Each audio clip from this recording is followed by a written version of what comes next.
Voilà, mes amis, on se retrouve à nouveau, David et moi. Et comme je le dis toujours, j'espère pour très très très longtemps. Et on va terminer aujourd'hui le texte du Zohar qu'on avait commencé il y a 3 4 semaines. Et on le termine aujourd'hui. À partir de la semaine prochaine, on commencera quelque chose de nouveau. Bien qu'en vérité, le nouveau est toujours sur le même thème. David et moi, on a choisi, parce que c'est l'essence et l'essentiel de la Torah, de parler surtout de la reconstruction du monde, de la reconstruction de la royauté, c'est-à-dire de la Malchut d'Hachem, qui passe bien sûr par une transformation au niveau de notre monde. Et c'est le thème qui va nous accompagner, j'espère, avec des nuances ici et ailleurs, mais c'est le thème fondamental qui est la Torah que l'on doit enseigner aujourd'hui. Comme je ne cesse de le dire dans mes cours en français, en hébreu, que la Torah de l'exil doit absolument disparaître. Qu'est-ce qu'on appelle la Torah de l'exil? Celle qui se limite à nous dire comment servir Dieu. Ça veut dire servir Dieu, mais par rapport à une dimension, on pourrait dire, céleste. Mais il n'y a pratiquement personne qui, dans notre génération, est capable de nous enseigner mais comment construire le monde? Qu'est-ce qu'il faut faire pour changer ce monde? Parce que tout celui qui connaît et qui comprend la Torah avec authenticité sait que ce monde n'a pas été créé pour servir Dieu dans le langage céleste du terme, mais pour construire ce monde dans le langage terrestre du terme, avec Hachem, bien évidemment, avec la Torah, bien évidemment. Mais l'intérêt de Dieu n'est pas en haut, il est en bas. Et c'est cette révolution que l'on doit faire pour mériter la délivrance, et c'est cette révolution qu'on essaye de faire, entre autres, David et moi, dans la transmission de nos enseignements. Alors, on va procéder comme d'habitude. Je vais lire et traduire le texte. Et tout de suite après, on va le commenter parce que c'est un texte qui cache des notions absolument incroyables, comme on va voir. Alors, on est dans le Zohar, Parshat Korach, dans le Matok Midvash. Tachazé, viens et vois. Aaron Yemina, comme on le sait, Aaron, le Kohen Gadol, représente le côté droit, c'est-à-dire le côté du Chesed, comme va dire le Matok, qui Aaron ou Mitzad a Chesed chez Beyamin, la droite dans tout le langage des maîtres d'Israël, fait allusion au Chesed, c'est-à-dire à la bonté, au don de soi, et surtout à, on pourrait dire, à la pensée qui doit accompagner l'homme de Chesed, que puis-je faire pour faire du bien aux autres? Par contre, dit le Zohar, les Lévi'im, eux, Smola, sont du côté gauche. Ça n'a rien à voir avec le côté politique, bien sûr. Le côté gauche, dans toute la Torah, fait allusion, comme va dire le Matok, à la Gvura. La Gvura, c'est le côté gauche. C'est-à-dire que on a besoin des Kohanim, on a besoin des Lévi'im. Parce que l'homme a besoin de se préoccuper du monde, de se préoccuper des autres.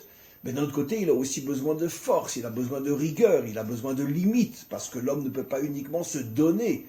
Il a besoin de savoir quand et comment et de quelle manière, et aussi par rapport à ses propres épreuves qu'il traverse, par rapport à toutes les difficultés de ce monde, l'homme a besoin de force. Et donc, cette force est représentée dans le langage thoraïque par les Lévi'im, dont Moshe. Korach, comme on le sait, qui se révolte contre Aaron, il veut lui prendre la Keuna. Korach est un Lévi. C'est ce que va dire le Zohar. Korach ba'el mi'avad chiloufa de yemina lismola. Korach a voulu changer la droite au profit de la gauche. C'est-à-dire, qu'est-ce que dit le Matok? Korach ratza la'asot chiloufa yamin lismol. Il a voulu remplacer le côté droit de Aaron par le côté gauche qu'il représentait. Daïnou, c'est-à-dire, sheratza likar et keuna, il a voulu lui-même être le Kohen, mais pas le Kohen de droite, mais par contre le Kohen de gauche, c'est-à-dire Bishvil a Lévi'im Shebesmo. Il a voulu que les Lévi'im qui représentent la Gvura soient eux le modèle de la Keuna. Ou Kavanato Aïta Ha'anagot Ha'olam Tierak Al-Yede Amalchut Levada She'i Bechinat Smol. Il a voulu finalement séparer le monde d'en haut du monde d'en bas, et il a voulu que le monde soit uniquement dirigé par les hommes qui sont de véritables héros, de véritables guerriers, héros, zéros aussi, mais de véritables guerriers, de véritables hommes forts, et comme pour dire que Finalement, c'est ce qu'on a souvent dit, David et moi, il a voulu transformer la Torah en religion. Ceux qui veulent croire en Dieu, qu'ils aillent dans le ciel, mais la terre, elle appartient à l'homme qui est fort, qui est guerrier, qui est courageux. Et il a voulu donc s'accaparer la malchoute, s'accaparer la direction du monde, sans laisser de place à Dieu. Begin karitanesh, c'est pour ça qu'il a été puni. Velo od, et là, de ishtakar be lishna bisha. En plus, il a fait énormément de médisance sur Moshe lui-même, comme dit le Matok, en l'accusant d'avoir inventé toute la Torah orale, et que ce n'était pas Dieu qui lui avait dit il faut faire ci, il faut faire ça. Comme on le sait, je veux dire, toutes les 613 commandements ont été révélés par Moshe au nom de Dieu, et lui a tout remis en cause. Veitanesh al kula, et il a été puni pour ces deux choses-là, et on va essayer de voir le lien. Je voudrais qu'on commence par la fin, David. Le Zohar dit finalement deux choses. Il a voulu que la Keuna passe du côté de la Gvura, que lui représentait, et aussi il a voulu démolir Moshe en disant que toute la loi, tous les commandements que Moshe nous dit, voilà, il faut mettre les tefilin, il faut manger kasher, etc. Parce que, comme on le sait, au moment du don de la Torah, les Juifs n'ont entendu directement de la bouche d'Hachem que les deux premiers commandements. Je suis Hachem, ton Dieu qui t'est sorti d'Égypte, tu n'auras pas d'autre Dieu que moi. Donc, finalement, sur les 613 commandements, il n'y en a que 611 que Israël, il n'y en a que 2 que Israël a entendus. Et les 611 autres et tous leurs détails qui sont infinis, tout a été transmis par Moshe. D'ailleurs, Torah, c'est Gematria 611. Bravo, bravo, je répète ce que tu dis. Le mot Torah a pour valeur numérique 611. C'est-à-dire que, et c'est pour ça qu'on dit Zichru Torah Moshe. Ouais. Souvenez-vous de la Torah de Moshe. C'est-à-dire que Moshe, c'est lui qui nous a enseigné les 611 commandements. Et finalement, Korach, qu'est-ce qu'il a voulu faire? Il a remis en question toute la Torah et dire, nous, on ne croit que ce qu'on en a entendu. Je suis Hachem, ton Dieu qui t'est sorti d'Égypte, et tu n'auras pas d'autre Dieu que moi. Tu peux m'expliquer, David, le lien entre, puisque c'est dans le même texte, le refus de laisser la Keuna du côté du Chesed, à Aaron, et finalement, nier toute la Torah, les 611 commandements, et ne vouloir accepter que les deux premiers? Quel est le lien? Il y a un secret absolument incroyable qui se cache là-dedans. Bon, déjà, il faut dire quelque chose d'important, je pense que vous ramenez dans tous vos cours, c'est que pourquoi il a voulu remettre en cause la Keuna de Aaron? Déjà, ça c'est la première question. Et je pense qu'il y a quelque chose de très important à ramener ici, que vous ramenez souvent, que les gens ne savent pas forcément, c'est que la Keuna, elle ne devait pas aller chez Aaron de base. Aaron ne devait pas être le Kohen Gadol. D'où on l'apprend, quand Dieu s'est révélé à Moshe au buisson ardent, et qu'il lui a dit « va délivrer mon peuple », il a dit « je ne veux pas y aller ». Moshe au départ il a refusé la mission par humilité ou tout ce que vous voulez. Apparemment c'est quelque chose de bien, ouais, il est humble, ouais, etc. Non, il a dit envoie Aaron, c'est lui qui est en Égypte, c'est lui qui a tous les mérites, pourquoi tu vas m'envoyer moi, ils vont pas m'écouter, je suis à Res Fatem, etc., etc. Et on sait très bien qu'Hachem, il déteste la fausse humilité. Trop d'humilité. C'est-à-dire qu'une humilité qui t'empêche d'agir est un mensonge. C'est-à-dire l'humilité de baisser la tête, dire non, c'est pas ma place, etc. À ça, Hachem, il déteste parce qu'en vérité, la fausse humilité, c'est de la gahava, c'est de vouloir montrer que tu es humble. Alors, la vraie humilité, comme il dit Rabbi Nachman, c'est les akir et mekomo, c'est de savoir sa place, savoir de pourquoi ce dont tu es capable, créé. Pourquoi j'ai été créé, et de le réaliser. Chacun d'entre nous a été créé pour agir et faire quelque chose. Et c'est pas une gahava de vouloir réaliser ce pourquoi tu as été créé. Au contraire, on va te le reprocher si tu l'as pas fait. Donc, Moshe, il se passe une négociation entre Moshe et Dieu, un truc de fou. Pendant une semaine, Moshe refuse la mission. Et à la fin, il écrit Vaïcha af Hashem ben Moshe. Dieu se met en colère contre Moshe. Et dans toute la Torah, quand il y a écrit Vaïcha af Hashem, on sait qu'il y a une punition. Donc Rachid nous dit quelle est la punition qui a suivi. C'est que Aaron a été envoyé avec lui, c'est-à-dire qu'Aaron a été nommé Kohen Gadol à sa place. Alors ça aurait dû être Moshe. Donc le côté gauche. Le côté Lévi. Alors quelle est la faute de Korah? Alors la faute de Korah, à mon avis, elle est juste une faute de forme. Apparemment Korah n'a voulu que remettre la Keuna à sa véritable place. Il va falloir Korah va revenir nous diriger. Il va falloir qu'on explique justement. Alors c'est ça le problème. D'expliquer. Non, mais je répète ce que tu dis parce que c'est fondamental. Au départ, la Keuna n'était pas prévue du côté droit. La Keuna était prévue du côté gauche.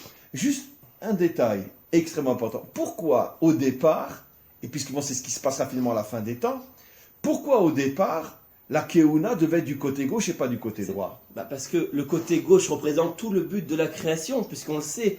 Qu'est-ce qu'il y a écrit au départ dans la création? Il y a écrit Bereshit, Bara, Elohim. Comme on sait, il y a des noms divins différents dans la Torah. Il y a Yud Ke Vav Ke, il y a Elohim, etc. Les deux essentiels, disons, c'est Yud Ke Vav Ke et Elohim. Yud Ke Vav Ke représente le côté droit, c'est-à-dire le côté chesed, le côté bonté, le côté spirituel, le côté miséricorde, qui a pitié de son peuple, etc. Et Elohim représente plutôt le côté din, le côté rigueur, le côté force, le côté courage, etc. Et donc le monde a été créé du côté de la rigueur. Le monde, dans son essence, Rachid nous dit, Marshafto, c'est-à-dire dans la première pensée divine, quand il a pensé à créer le monde, c'était par la Midat Adin.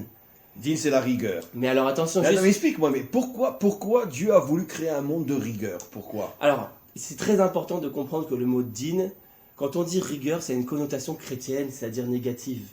Du genre, il y a un grand Dieu qui va faire le jugement dernier avec une balance, les mitzvot, le paradis, l'enfer, tout ça, c'est des bêtises. En vérité, le din, c'est la plus belle mida de Dieu, c'est la meilleure manière de se lier à Dieu. Je donne un exemple. Quand Yud Ke Vav Ke, c'est comme un père ou une mère. Et Elohim, c'est comme une femme. D'ailleurs, on le dit explicitement dans le Lechadodi, on dit « Yassis alayech Elokayer kimsos ratan al-kala » Ton Elohim va se lier à toi, se réjouir sur toi comme un homme et une femme. C'est-à-dire qu'en fait, la relation que j'ai avec Elohim, elle va être beaucoup plus forte en amour, en liaison qu'avec Yud Ke Vav Ke. Très simplement pourquoi? Mais d'accord, mais explique. Très simplement mais pourquoi? puisque Elohim représente toutes les difficultés, les souffrances, les épreuves, toute l'obscurité de ce monde. Elle vous tue pas la tête toute la journée, vous préférez pas vivre sous la mienne est extraordinaire. Oui, non, mais votre femme, c'est en général. C'est-à-dire que le tafkid de la femme, c'est pas... C'est un verset lui-même, Ezer Kenegdo. Elle est là pour être ton aide contre toi. Donc les épreuves, les souffrances, quand on est chez papa-maman, on les connaît pas. Parce que papa-maman, toute la journée, ils nous mettent la pommade, ils nous font tout pour nous, ils nous aiment, la miséricorde. Même si on est... C'est pour ça que nos maîtres nous disent un homme qui n'est pas marié n'est pas un homme. Tu deviens un homme grâce à la confrontation, grâce à la difficulté. Donc finalement, c'est pourquoi le monde est, comme tu dis si bien, pourquoi Hachem nous a donné... La vraie femme, c'est celle qui n'est pas en train de nous laver les pieds, en train de se prosterner devant nous, celle qui nous contredit constamment. Mais pareil le monde. Et c'est ça le nom Elohim. Je suis là pour aller contre toi. Bien sûr. Parce que et pourquoi tu as dit que c'est la plus belle de toutes les qualités? Parce que quel est le but? Pourquoi Hachem va contre nous? Pour faire de nous des hommes. Des hommes, voilà. Mais de toute façon, le monde a été créé sur ce principe, puisque qu'est-ce que la Midat Adin? C'est l'origine du Tzimtzum. Le Tzimtzum, c'est quand Dieu il a voulu créer le monde. Il avait, disons, sa lumière infinie qui allait partout dans le monde, dans l'univers entier, et il a dû se contracter, c'est-à-dire se voiler, c'est-à-dire quelque part se cacher pour créer une existence indépendante.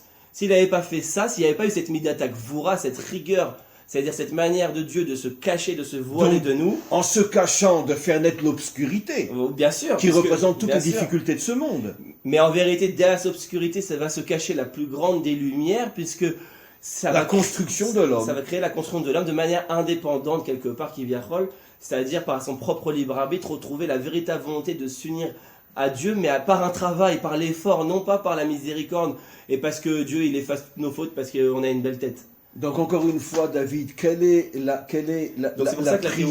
prière la plus abominable qu'il y a sur terre et qui est dans toutes les religions, y compris dans la nôtre? Dieu sauve-nous. Voilà. C'est la pire de toutes les calamités. Bien sûr, c'est toutes les destructions du monde, toutes les épreuves, elles nous viennent à cause de ça. C'est qu'on n'est pas capable de se prendre en main. C'est d'ailleurs ça le sens de la terre d'Israël. Regardez, remarquez. Qu'est-ce que dit l'Agmara au début de Brachot? Que 3 choses ne s'acquièrent que dans la difficulté et l'épreuve, le monde à venir, la Torah et la terre d'Israël. Mais regardez comment c'est beau. Si vous faites la valeur numérique, si vous écrivez Elohim en toutes lettres, c'est-à-dire Elohim, Aleph, Lamed, P, etc., ce qu'on appelle Gematria Bemilouï, on obtient la valeur numérique 291. C'est la valeur numérique exacte du mot Eretz. La terre. La terre. C'est-à-dire que la terre d'Israël, elle est comme notre femme. Elle dévoile la mida de Elohim, c'est-à-dire le but final de la création. C'est pour ça qu'on revient en terre d'Israël. C'est pour ça que c'est d'ailleurs, la terre d'Israël est appelée l'épouse d'Israël. L'épouse, bien sûr. C'est un mariage, la terre d'Israël. C'est-à-dire qu'on vient ici, on lâche papa, maman, le confort de la galère. Et l'homme abandonnera son père et sa mère. Abandonner, la Torah dit, pour se coller à sa femme. C'est-à-dire l'homme abandonnera Neuilly, Paris, New York, Los Angeles, Miami pour se coller à la terre d'Israël. Bien sûr. D'ailleurs, on le voit, le Yudke Vavke, cette Midala, elle s'est révélée à quel moment? En Galoute, quand on était en Égypte. Donc C'est finalement, Moshe qui l'a révélé. un juif qui ne vit pas en Israël est un célibataire. Donc c'est pas un homme. Voilà. Bah, de Mais toute façon, c'est la clairement. Gemara, C'est clairement. La Gemara, C'est tu pas nous un le dit. Kol mi shegar bechutz laaretz, Keilu en lo Keilu Eloka. en lo Eloka. Et c'est intéressant pour Et- confirmer ce que tu dis. Pas marqué. Keilu en lo Avaye, Keilu Eloka. Chazak, le baron. C'est-à-dire, il lui manque la dimension du din. Elohim, exactement. Voilà, C'est pour ça, Elohim. et ça répond à tout. Pourquoi Donc il n'est pas marié avec Dieu. C'est quoi alors? Le rabbi, il n'a pas de Dieu. Rachi lui-même qui a écrit cette phrase. Les Talmudistes qui étaient en Babylone, ils ont pas de Dieu. Quelle parce est la qu'ils a- réponse? Non, ils étaient connectés à Yudke Vavke et pas à Elohim. Pour être connecté à Elohim, il n'y a que par le lien à la terre d'Israël. Et c'est pour ça que le Gaon de Vilna a tout abandonné pour monter en Israël. Il a été retenu à Istanbul. C'est pour ça que le Baal Shem Tov a tout abandonné pour monter en Israël. Il a été lui aussi retenu à Istanbul. C'est pour ça que Rabbi Nachman a risqué sa vie des milliers de fois pour arriver en pleine guerre à traverser la Méditerranée et arriver en Eretz Israël.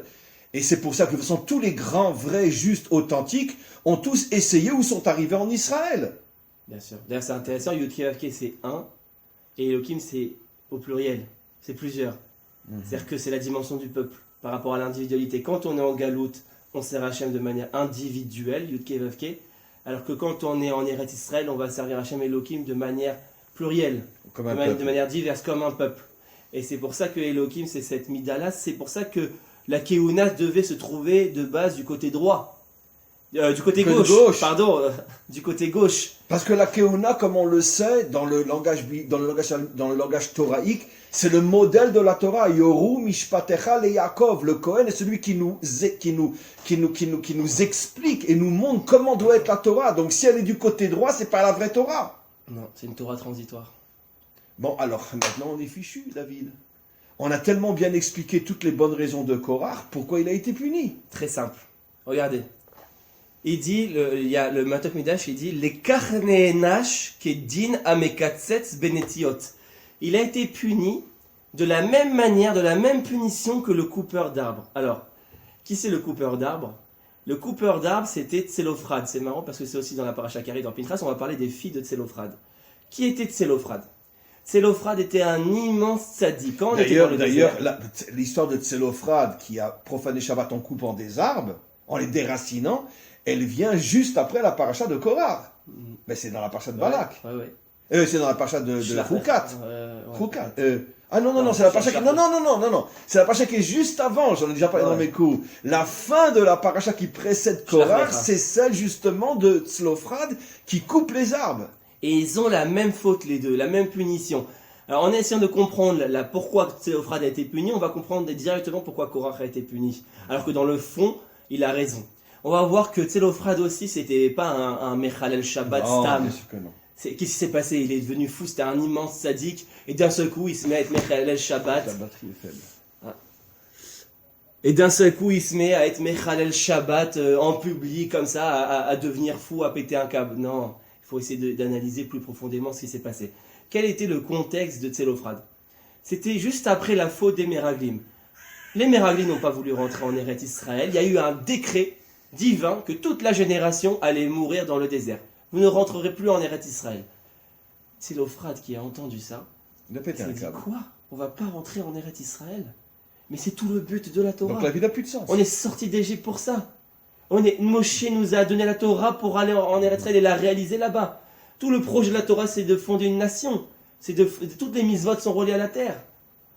Donc il s'est dit, mais il n'y a plus aucun sens à la Torah. Il n'y a plus aucun sens à faire les mitzvot. On est déraciné. On est complètement déraciné. On est enfermé dans la galoute. On va mourir là. Il n'y a plus de raison à faire les mitzvot. Comme on sait ce qu'il dit Rashi sur le schéma, il dit Kshetigalou, quand vous allez aller en galoute, vous allez faire les mitzvot. Que pour ne pas les oublier. Pour pas qu'elles vous soient nouvelles quand vous reviendrez. C'est-à-dire qu'on fait les mitzvot en galoute à Paris, aux États-Unis, etc. Que par éducation. Comme un militaire qui s'entraîne jusqu'à ce que malheureusement arrive la guerre. Mais l'entraînement, c'est pas la guerre. Comme un enfant. C'est pas réel. Comme un enfant, pourquoi un enfant il fait mitzvot avant 13 Pour ans? le préparer à... Pour le préparer le jour de la bar mitzvah, le jour où il doit vraiment faire les mitzvot.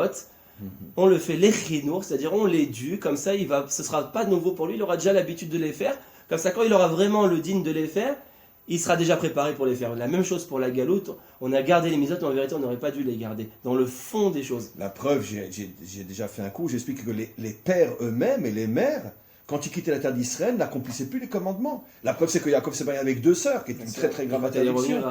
Et quand il est revenu, l'une des deux a décidé de mourir pour ne pas le mettre en faute. Donc, qu'est-ce qu'il s'est dit, Tselophrad? Il s'est dit, il n'y a plus aucun sens. Et moi, je vais montrer à tout le peuple qu'il n'y a plus aucun sens. Il s'est sacrifié pour enseigner quelque chose. Il a dit, je vais être Mechalel Shabbat, je vais profaner Shabbat en public pour montrer qu'il n'y a plus de raison. Et il a choisi de couper un arbre. Et il a choisi de couper un arbre qui est un des interdits des 39 travaux devant tout le monde, pour montrer qu'il n'y a aucun sens. On est déraciné. On est déraciné, il n'y a plus aucun sens à rentrer en Eretz Israël. Alors maintenant, pareil, alors elle est où la faute de Tselophrad? Alors le Matok dit que c'est exactement la même faute qu'a fait Korach. Il lui aussi a déraciné un arbre sur le plan spirituel. Alors c'est la faute de celui qui veut aller directement vers Elohim, vers la Malchut, vers Eretz Israël, vers le projet final, sans passer par le Yud. C'est pour ça qu'on dit Hachem hu a Elohim. Alors maintenant tu vas m'expliquer, David, dans l'arbre, Hachem est où et Elohim est où? Puisqu'on parle de couper l'arbre. Donc de lui enlever ses racines. Donc le Hachem, c'est les racines. Mais bien sûr. Yud Kevavke, c'est les racines, et Elohim, c'est l'arbre.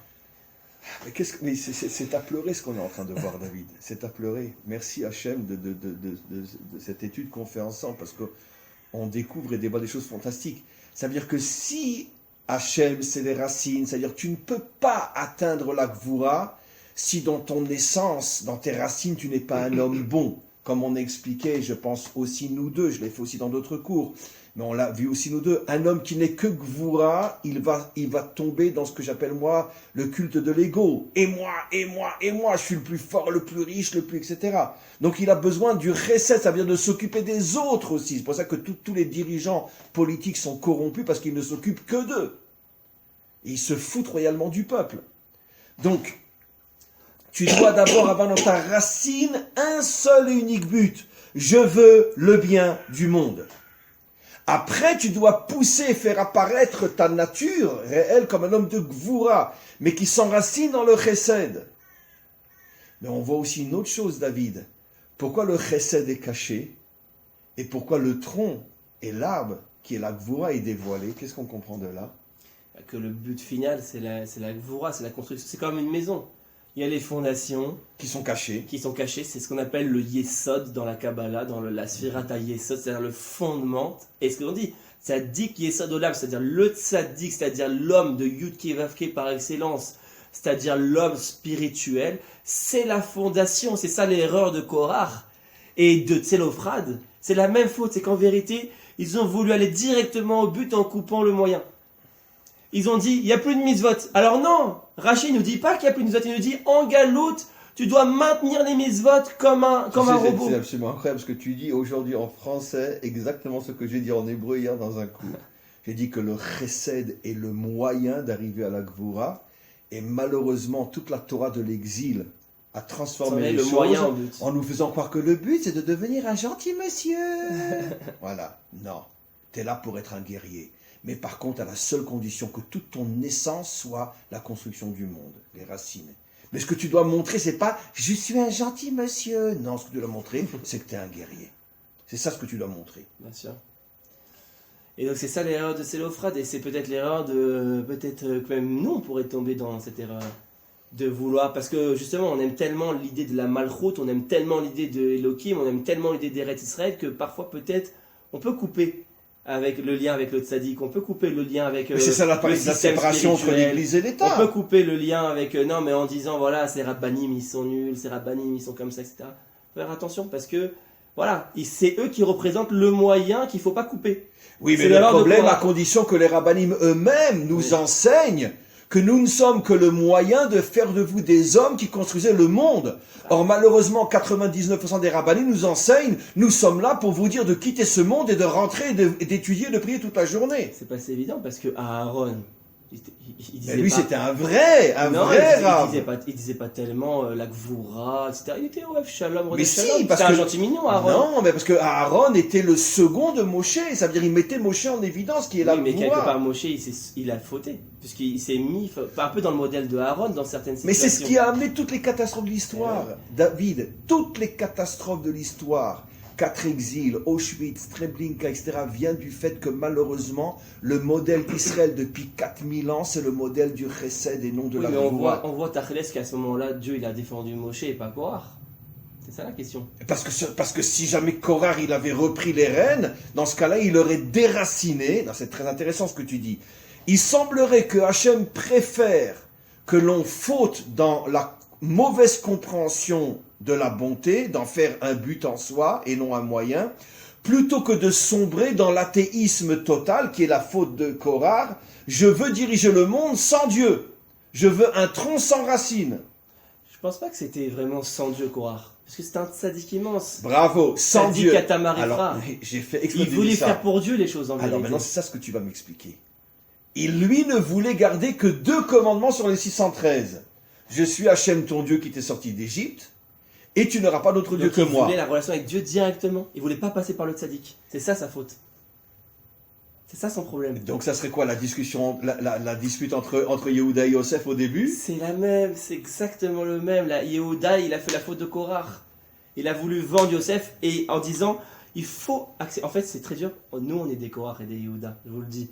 C'est le plus dur, c'est notre Yetzerara à nous, c'est comme le Rav Kanevski, il agit pas, il est trop spirituel, c'est un modèle qui nous correspond pas, etc., etc. On va avoir tendance à l'effacer, à le couper.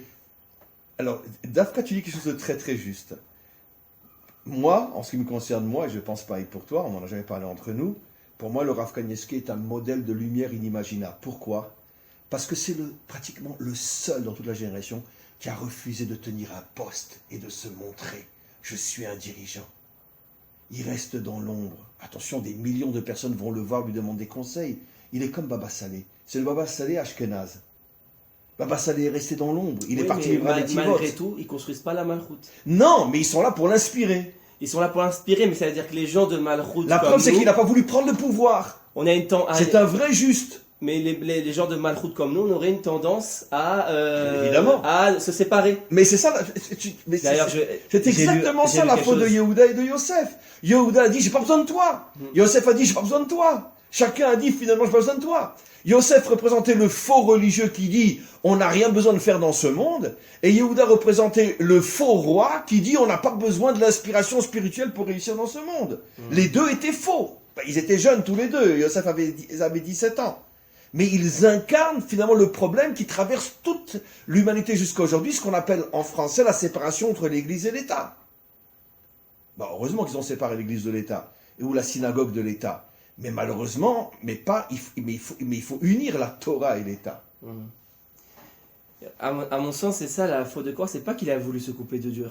Je pense que c'est un tzaddik, puisque tzaddik Atamarifra, les Sofetevot, c'est Korah. C'est Korah. Donc, il avait une kavana pnimite qui était forcément. Au contraire, il a voulu garder les deux commandements les plus importants. Mais oui, simplement, il voulait pas que ça passe par Moshe, qui lui représentait idéologiquement pour lui un modèle faible, un modèle transitoire, et il a voulu aller directement vers le modèle de David Ameller. Or, Dieu le dit, il y a un temps pour tout, il y a un contexte générationnel, il y a un... Comme tu l'as dit, tzaddik représente le yesod de la maison. Tu peux pas construire une maison si tu n'as pas les fondations. Oui, mais alors la question c'est à quel moment on peut passer au modèle de la Malchoute. Mais même quand tu rentres dans la maison, tu es toujours sur des fondations. Mais les fondations sont cachées. Ça veut dire que le vrai tzaddik, c'est pour ça que j'ai donné l'exemple de Raphaïm Kanievski ou de Baba Saleh. Le vrai tzaddik sait où est sa place. Il est là pour soutenir le monde, mais pas pour se mettre en évidence. À la différence de 99% aujourd'hui des soi-disant grands qui font tout pour se mettre en évidence. Le vrai tzaddik, il reste dans l'ombre. Et il inspire le modèle de la Malchoute, comme Nathan par rapport à David. Le problème, c'est qu'on n'a pas de vrai tzaddikim, mais on n'a pas de vrai roi. Alors, c'est la faute à qui? Parce qu'on n'a pas de vrai roi, on n'a pas de vrai tzaddik, ou parce qu'on n'a pas de vrai tzaddik, on n'a pas de vrai roi? Mais c'est quoi l'union entre le tzaddik et le roi? Je suis tes fondations, tu dois reconnaître que tu ne reposes que sur moi, mais de mon côté, j'admets que moi je vais rester dans l'ombre et toi, c'est toi qui va être visible. les racines et le tronc. Je pense qu'il y a un problème des deux côtés en vérité. Mais parce que chacun a son ego. Chacun a son ego. Oui. C'est pour ça qu'on est dans la miel depuis des millénaires. Parce que le tzaddik, il dit, mais attends, mais qui je suis, moi, pour rester dans l'ombre? Et le roi, il dit, mais qui tu es, toi, pour te dévoiler, alors que c'est pas toi qui construis le monde? C'est pour ça qu'il nous faut un roi comme David, qui lui, il avait cette force d'être un constructeur du monde, mais sans se déraciner. C'est le plus dur. Sans se déraciner de l'inspiration réelle. Il était annulé devant ses maîtres, devant même ceux le qui l'ont voulu prophète. du mal, il était annulé devant Bien sûr. Doeg. Mais comment qu'il appelait son maître? Méphi-Bosheth, celui qui me fait honte. Parce qu'à chaque fois que David ouvrait la bouche dans un domaine de Torah, son maître venait et dit, tu te trompes, devant tout le monde. Et un jour, il lui a changé son nom, il dit, mais non, tu sais comment je vais t'appeler, mon maître, si tu acceptes? Méphi-Bosheth, celui qui fait honte à ma bouche. Mais il l'a jamais mis dehors. Il l'a jamais mis dehors. Tu sais qu'il y a une histoire encore beaucoup plus, j'oserais dire le mot, terrifiante. Qui a été nommé maître quand Salomon était enfant et adolescent, jusqu'à ce qu'il devienne roi? Qui était le maître de Torah du roi Salomon? Qui était? Eh bien, le fameux chef du Sanhédrin, qui, quand David a quitté Jérusalem, quand Avshalom le poursuivait, s'est dressé devant lui et l'a traité de tous les noms. Il l'a insulté devant tout le monde, au point que Yoav a voulu le tuer. David a dit non, laisse-le. C'est Hachem qui passe, pas lui. Il l'a traité de goy, c'est-à-dire ta conversion, elle ne vaut rien, Ruth est une Moabite. Il a traité de mamzer, il a traité d'assassin, il a traité de débauché, il a traité de tous les noms. Comment il s'appelait? Shimi Ben Gera. Shimi Ben Gera, quand Shlomo est né, Shimi Ben Gera était caché dans un endroit, il espérait que David ne le trouverait pas. Quand il est revenu à Jérusalem, David, après la mort de Avshalom. Et David est parti le chercher. L'autre, il a dit au revoir à sa femme, à ses enfants, il dit, bon, ça y est, je vais mourir. Les messagers lui disent, mais pas du tout. David veut que tu sois le maître de son fils. C'est fou, David. C'est à pleurer, mais je dis, c'est pas possible, le roi David, mais d'où il sort celui-là? C'est pas possible, mais Hachem... Il est unique dans l'histoire. C'est pas possible. Enfin, on l'appelle Mashiach.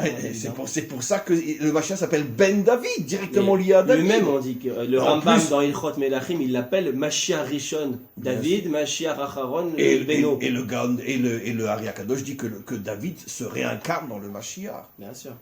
Donc ça, c'est un vrai dirigeant. Il sait que même son pire ennemi qu'il a maudit devant tout le monde, l'a traité de non-juif, de débauché, de bâtard, d'assassin, il le nomme le maître de son fils, parce qu'il sait que quoi qu'il en soit dans la Torah, il est très grand. Il s'annule devant tout le monde, David. C'est ce qu'il dit le Midrash. Il dit c'est ça le tikkun qu'il a fait par rapport à Shaoul.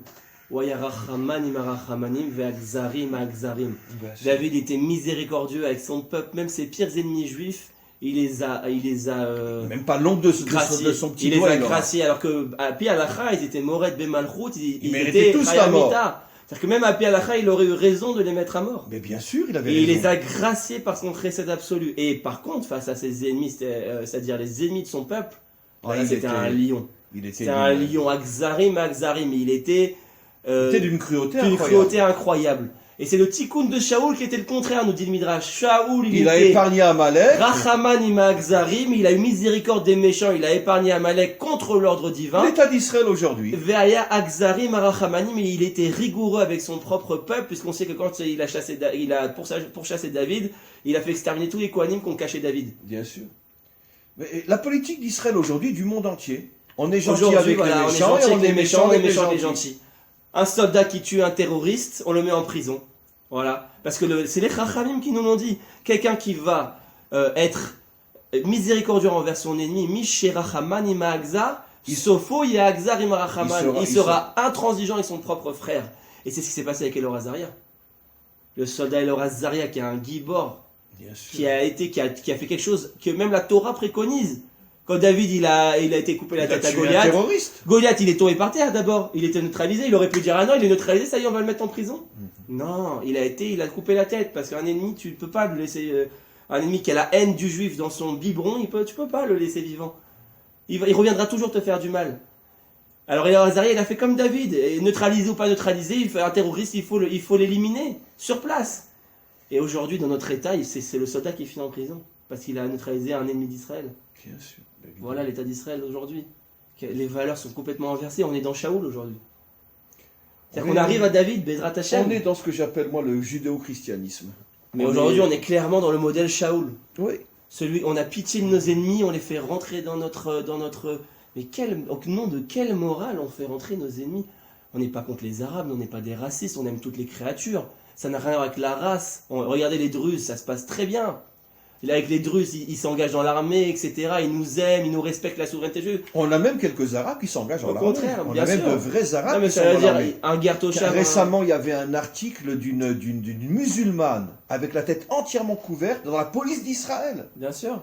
On a vu sa photo. Mais ça, c'est problématique. Je vais vous Une dire pourquoi. musulmane dans la police Ça, d'Israël. c'est problématique. Faut pas louer ça. Pourquoi? Non, Parce mais que- pour confirmer ce que tu dis, que nous, on n'est pas racistes. Non, parce que les Arabes, c'est pas le problème. Au contraire, nous, les Arabes, on les aime, on a même vécu avec eux, etc. Moi, j'avais des amis arabes, mes meilleurs amis à la fac, c'était des Arabes, etc. C'est pas ça le problème. Le problème, c'est l'islam.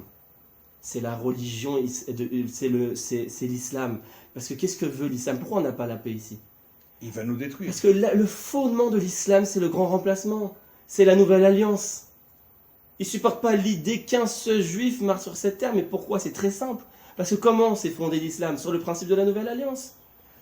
Comme le christianisme. d'une À certaine partir du manière. moment où les juifs ont été chassés de leur terre, ils ont dit, ah, vous voyez, Dieu les a abandonnés, ils ont péché, ils se sont détournés de la voie de Dieu, Dieu les a abandonnés, ils ont été mis en diaspora, ils sont voués à disparaître en Et diaspora. on est revenu. Et nous, on est le nouvel Israël, on est la nouvelle alliance. Ça, c'est l'islam. Donc, l'islam est tout le problème du conflit israélo-palestinien. C'est-à-dire qu'ils ont la haine du juif qui revient sur sa terre. En tant que nation.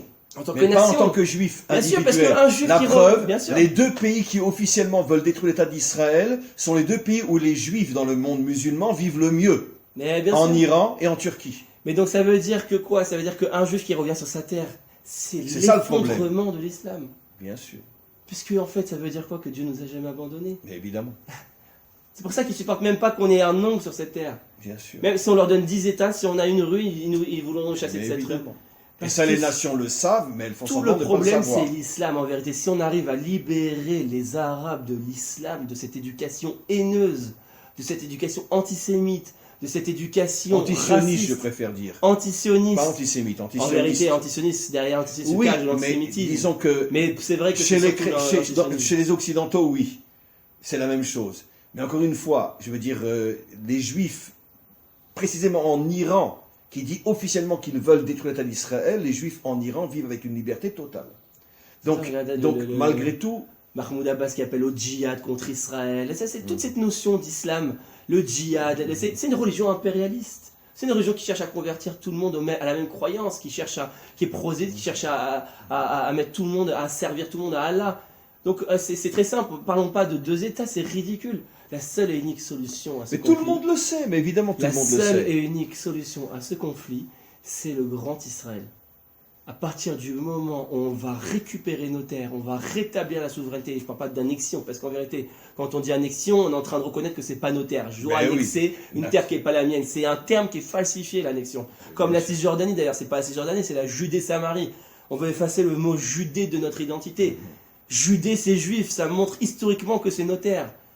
Donc, à partir du moment où on va récupérer nos terres, on va faire disparaître les pouvoirs, les entités islamiques en place, qui sont le Fatah, le Hamas, le Hezbollah, qui Tous les mouvements embrigadent terroristes. eux-mêmes, qui embrigadent les peuples arabes. Mais on sait très bien, David, que on va dire 70 à 80% des Palestiniens sont terrorisés à l'idée de se dire qu'un jour ils vont passer sous un régime palestinien. Bien sûr. Parce qu'il n'y a pas plus heureux qu'eux sous le régime israélien. Ils ont la liberté, ils ont tout. Mais évidemment, l'Occident ment et fait croire le contraire. Mais ceux c'est qui le, vivent ici c'est le voient. rêve, le grand Israël, c'est le rêve, la paix et le bonheur et l'équilibre pour tous les peuples. Mais bien Pas sûr. que pour les juifs. En vérité, la Géoula, c'est pour tout le monde. Bechol Évidemment. goïm yeshuatecha. Reconstruire le Beth Amikdash, c'est pas un petit Beth Ça Amikdash. serait une on a- maison pour tous les peuples. C'est une maison pour tous les peuples. C'est le plus grand symbole d'unité pour l'humanité et d'amour, le Beth Amikdash. En vérité, la gauche devrait se battre pour la construction du Beth Amikdash. C'est l'humanisme absolu, c'est la morale. Le Beth Amikdash est là où tous les peuples vont enfin se retrouver sous une souveraineté saine, qui est le peuple juif, qui n'est pas une religion prosélyte et destructrice et haineuse et impérialiste. À partir du moment où on aura fait disparaître le Hamas, la population arabe elle-même souffre de ce pouvoir-là totalitaire terroriste islamique. Mais ils sont torturés tous les jours à Gaza. Les Arabes, quand ils vont se délivrer de l'islam... Mais ils n'attendent que ça. Mais En ils n'arrivent vérité, pas. Dès qu'il y en a un ils qui vont- lève le nez, on le tue lui, sa femme et ses Mais enfants. bien sûr. On les torture à mort dans des prisons, Le prisons le cachées qui gouvernement sont, israélien qui doit sont en avoir une Palestine. responsabilité d'effacer l'islam. On ne peut pas laisser les mosquées et les djihad même si c'est des musulmans modérés, parce que le fond de l'islam, c'est pas modéré. Le fond de l'islam, ça reste la haine du juif. Le summum de l'islam, c'est le djihad. La Bien sûr. conquête du monde entier. David, je voudrais qu'on revienne sur un résumé très important. Donc, on a expliqué que finalement, Korach n'est pas du tout anti-Dieu, puisque lui, au contraire, il veut les 2 commandements que tout Israël a entendus directement de Dieu. Il ne veut pas ceux qu'on a entendus de Moshe. Ça veut dire que, comme tu l'as expliqué, il reproduit la faute de Yehuda, quand Yehuda était jeune et inconscient, qui a dit à Yosef, va te faire voir. Moi, j'ai un lien directement avec Dieu et je ne te veux pas. Il a voulu donc construire une maison sans fondation. Il est vrai que Yosef avait fait l'erreur inverse. Il a dit, je suis les fondations et la maison. Je suis tout. Puisqu'il a dit, vous vous prosternez tous devant moi. Je suis visiblement votre chef, pas seulement comme les fondations cachées. Donc chacun était jeune, chacun a fait une erreur. Bon, ça c'est dans le contexte biblique, mais ce modèle de cette erreur traverse toute l'histoire. Je continue le résumé de tout ce qui a été expliqué. Korah, dans le fond, avait raison, mais dans la forme avait tort, puisqu'il a voulu construire un arbre sans racines. C'est la même faute que Tselophrad. D'ailleurs, d'où on sait La que même faute que Tselophrad avait Tselophrad. raison dans le fond, par rapport à la terre d'Israël, que la Torah n'existe Mais pas. la terre d'Israël a été donnée à ses filles. Exactement, c'est tellement beau. Et en plus, Moshe ne savait même pas. Ni talma mi meno halacha. Normalement, c'est que les fils qui reçoivent un héritage de la terre. Dieu leur dit, les filles de Tselophrad, tu vas leur donner... Comme pour la dire, moi je parentale, sais comme que pour dire, Tselophrad n'était pas un il méchant. avait un tel amour d'Israël, de la terre d'Israël. Il a Tselophrad. fauté. Il a fauté dans la forme, parce qu'il a oublié que même en galoute, il faut faire les mitzvot. Oui. Parce qu'il faut maintenir un système rabbinique, il faut maintenir un système éducationnel comme ça pour justement arriver, une fondation pour arriver à construire une maison, parce qu'il n'y a pas de maison sans fondation. Mais pour montrer que dans le fond, il avait raison, Hachem, il a dit directement à Moshe que lui-même n'a pas compris Moshe, donne une part de la terre d'Israël aux filles de Tselophrad. Mida Keneged, regarde la justice divine, comment elle est parfaite dans les moindres détails. Dans la forme, il a tort, donc il était puni, mais dans le fond, il a raison, donc ses filles ont été récompensées. Et ils vont recevoir la Et elles vont terre. recevoir la terre d'Israël parce qu'il a voulu défendre l'honneur de la terre d'Israël. La Torah, c'est parfait. Pour terminer, Donc Korach Cette- et Tselophrad, c'est exactement c'est une faute de forme. et sur une notion qu'on a déjà vue ensemble, on est dans la parasha de Pinchas. Et Pinchas, finalement, d'une certaine manière, c'est le tikkun de Korach.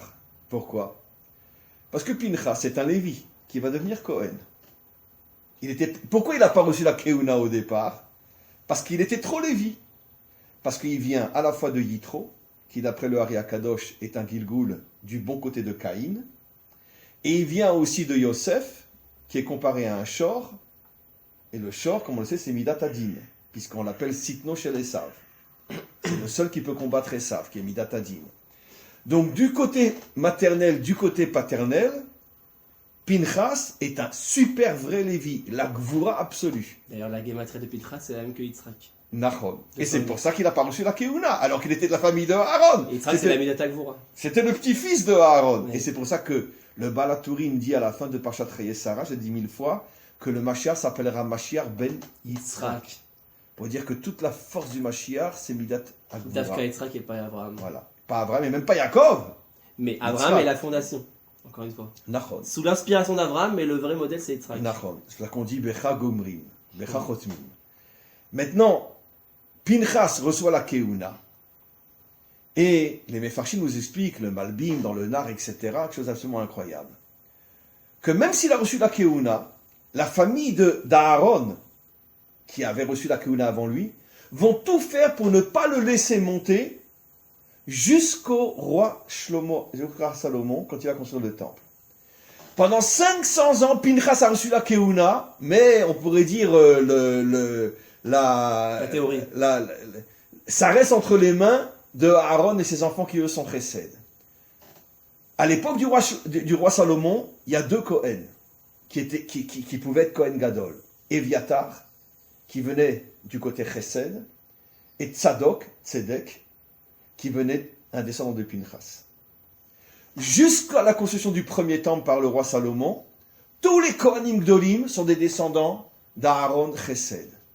Le jour où Shlomo inaugure le temple, il fait une véritable révolution. Il va chercher Tzadok, descendant de Pinchas. Il dit maintenant c'est toi qui vas représenter la Keuna. Et pratiquement, jusqu'à la destruction du premier temple, pratiquement tous les Kohanim Gdolim étaient de la lignée de Pinchas et puis de Aaron. Qu'est-ce qu'on comprend de là? Que On avait finalement, retrouvé le vrai modèle de la Keuna. voilà. Celui de... Il y a eu pendant 500 ans les fondations, les racines qui étaient du côté Chesed, mais quand il a fallu faire le dévoilement de la vraie Keuna dans le temple, ça a été Pinchas, qui représente la Gvura. D'ailleurs, Pinchas c'est le tikkun de Korach. Dans quel sens? Regardez comment c'est beau. Pinchas qui a voulu tuer Zimri, apparemment c'est aussi une action de din, etc. Alors que Moshe lui-même n'a pas réagi. Quand Zimri l'a provoqué, il lui a dit pourquoi toi t'es une Midianite et pas moi, j'ai pas le droit d'avoir la mienne. Moshe n'a pas réagi, d'ailleurs il a été puni à cause de ça. Sa tombe a été cachée de tous parce qu'il n'a pas réagi face à Zimri, le Midrash nous dit. Mais regardez le tikkun de Pinchas. Pinchas il n'a pas agi seul. Il a été voir Moshe. Juste avant, il a été demandé conseil à Moshe, alors que Moshe lui-même n'a pas réagi. Il aurait pu dire Moshe ne réagit pas, il faut le remplacer. J'y vais tout seul. Non, c'est lui le maître.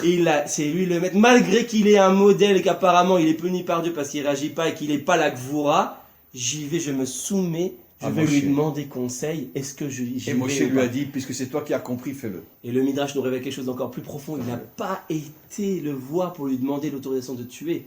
Comme le Midrash nous dit. Est-ce que j'ai le droit de? Non, pourquoi? Parce qu'il avait un problème, nous dit le Midrash, de tout matmet. Par rapport au fait, est-ce que je suis Kohen ou pas? Donc, est-ce que si je vais tuer Zimri, et halachiquement c'est compliqué, est-ce que j'ai le droit de le tuer? C'est pour ça d'ailleurs qu'il a mis un miracle, le Midrash nous dit, que en fait Zimri, Dieu il a maintenu l'âme de Zimri dans son corps pour pas qu'il soit véritablement mort, pour pas qu'il Pinchas soit taillé, pour qu'il reçoive sa récompense tout de suite d'être Kohen et pas d'attendre une semaine de purification avant de devenir Kohen. Il voulait que Pinchas ait tout de suite sa récompense tellement il voulait Hachem le gratifier. Mais c'est ça le tikkun de Korach et Tzelophrad. Pinchas, c'est le modèle. Il est parti voir Moshe. C'est la Gevura, mais qui se soumet aux racines. C'est le plus beau. C'est le plus beau. C'est-à-dire que je reconnais l'autorité. Maintenant, tu comprends pourquoi le Hari Akadosh, donc ce que tu as dit est extraordinaire, que Pinchas c'est le vrai tikkun de Korach. Je suis la Gevura comme Korach, mais je me soumets au maître authentique d'Israël. Il a montré qu'il a été demandé l'autorisation, alors que ça se trouve, c'était juste pour faire du genre. Ça se trouve, à l'intérieur, il allait le faire quand même. Mais rien que le simple fait de montrer, ça montre que ta vraie kavana, elle est les Shem Shamaim. Donc maintenant, on comprend pourquoi le Hari Akadosh nous révèle que Pinchas va revenir dans le Gilgul de Eliyahu Hanavi, qui va préparer la délivrance finale, qui va préparer le monde à la délivrance finale. Pinchas ou Eliyahu. Ça veut dire Pinchas ou Eliyahu, comme dit Rashi. Eh non, c'est le Midrash qui dit ça. Non, le Hari Akadosh, j'en parle aussi, mais le Midrash, déjà bien avant le Hari Akadosh, nous dit Pinchas ou Eliyahu. Oui, ça veut dire quoi? Qu'est-ce qu'on comprend de là? Que pour mériter la délivrance, il faut qu'on dévoile quoi? La Gvura soumise au vrai et authentique maître d'Israël. Ceux qui ont le courage de nous dire que nous ne sommes qu'un moyen, mais pas le but. Alors, je vous raconte ce que j'ai lu une fois sur Wikipédia. J'ai fait des recherches sur le Rav Kahana. Pour ceux qui ne connaissent pas le Rav Kahana, bon, c'était un politicien très engagé, etc. L'un des plus grands maîtres de notre génération. Le Rav Kahana, il avait la Torah, il a écrit des livres de Torah, il a voulu agir. C'était un peu la Gvura. En plus, Kahana, un Cohen. Oui, c'est incroyable. C'était un Cohen, mais type Pinchas. Pas type Aaron. Un Cohen rigoureux qui a voulu changer les choses dans ce monde, qui a voulu changer et révolutionner l'État d'Israël, etc. Malheureusement, il a été assassiné. J'essaie de me poser des questions. Pourquoi il n'a pas réussi, etc. J'ai eu une réponse. Le Rav Shach, qui est donc un des plus grands maîtres litaïs, un des plus grands maîtres orthodoxes de l'époque, comme le Rav Kanevski à l'époque. Oui. Qui est donc l'autorité. Il y a une différence, parce que, encore une fois, le Rav Kanevski n'a pris aucun pouvoir visible. Bon, mais le Rav Shach était quand même l'autorité religieuse de l'époque, c'était le plus grand sadique de l'époque. Il a dit, j'ai vu une phrase de lui sur le Rav Kahana, il a dit le Rav Kahana c'était l'homme parfait, à Adam Amushlam, comme ça il dit de lui. Le Rav Shach sur le Rav Kahana, c'est l'homme parfait, avec une persévérance et une volonté d'agir au nom de Dieu et du émet parfaite. Il a fait une seule petite erreur. Je l'ai lu dans Wikipédia, je vous enverrai la phrase si vous voulez. Ouais, ça m'intéresse énormément. Il n'était pas assez attaché au tzadikim. Comme ça, il a dit. S'il avait été plus attaché au tzadikim, il aurait réussi. Donc il tendait vers Pinchas, mais pas jusqu'au bout, quoi. C'était un peu la même idée que Korah, quelque part. Pas assez attaché au tzadikim, pas assez soumis à l'autorité des tzadikim. Encore une fois, tzadikim authentique. Au tzadikim authentique. Pas au déguisé. On parle des vrais tzadikim. Oui. Comme le Rav Kanevski aujourd'hui, le Rav Steinman qui est mort il y a quelques années, etc. Ça, ces vrais tzadikim là, tu dois montrer un attachement absolu, même aux yeux du peuple. Tu dois montrer que tu les visites, tu dois montrer que tu leur poses des questions, tu dois montrer que tu es sous leur autorité dans tes actions. Comme Pinchas a fait avec Moshe. Parce que si tu fais pas ça, alors on a l'impression que tu es un électron libre et que tu fais ça pour toi-même en vérité. Mais si tu montres que tu es en permanence attaché au tzadikim, alors le Rav Shir il aurait dit c'est sûr que le Rav Kana aurait réussi dans sa mission. Il manquait cette nekuda. C'est exactement c'est ce qu'on dit depuis tout à l'heure. C'est fabuleux. Tov David, écoute, à chaque fois qu'on doit s'arrêter, j'ai mal au cœur et j'attends la semaine prochaine avec impatience. Merci Hachem, on va pas dire sauve-nous. Merci Hachem d'avoir permis la réalisation de cette étude entre nous, que l'on peut diffuser aussi. Merci à vous. Et vraiment, je pense que ce sont des cours qu'il faut écouter pas seulement une fois, parce qu'ils contiennent tellement de notions importantes et qui ne sont pas seulement des enseignements. Bon, j'ai appris aujourd'hui mais dont le but essentiel c'est d'agir sur nous, sur le monde, afin de nous préparer à cette révolution qui permettra la véritable délivrance. Amen. Merci beaucoup David. Merci.